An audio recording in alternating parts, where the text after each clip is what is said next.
ආණ්ඩුව මන්ත්‍රීවරු බාගන්න වේදම් කළා තියෙන මුදල ගමේ මන්ත්‍රීට ලක්ෂ 25යි කොළඹ මන්ත්‍රීට කෝටි 2යි ආවේ සිස්ටම් එක චේන්ජ් කරන්න සිස්ටම් එක චේන්ජ් වෙලා තියෙන්නේ කෝටි වලින් ගමේ මන්ත්‍රීට ලක්ෂ 25යි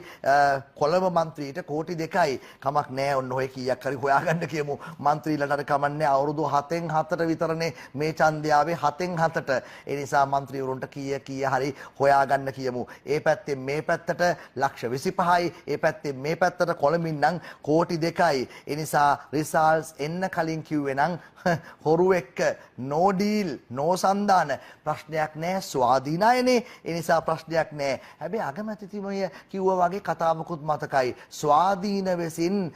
එන්නෙත් හොරුම තමයි කියලා එහෙම මතකයක් තියෙනවා කිව්වද නැද්ද කියලා හරියටම ෂුවරුත් නැහැ කෙසේ වෙතත් කමන්නේ ස්වාධීනයිනේ නේද ඒ නිසා ගැටලුවක් නැහැ ඡන්දෙට කලින් ශුද්ධවන්තයෝ ඔක්කොම හිටියේ මාලිමාව ලිස්ට් එකේ අනිත් ඔක්කොම හොරු දැන් ඡන්දෙන් පස්සේ හොරු ගුණත් ශුද්ධවන්තයෝ විය හැකි අනෙක් ඔක්කොම හොරුයි කි මාලිමා නඩයට එකතු වෙන්න එපා මේ සජබ මන්ත්‍රී මුජිබුර් රහමාන් එලෙස ප්‍රකාශ කර තිබෙනවා සචිත්‍ර පෙරේරාගේ වාර්තාව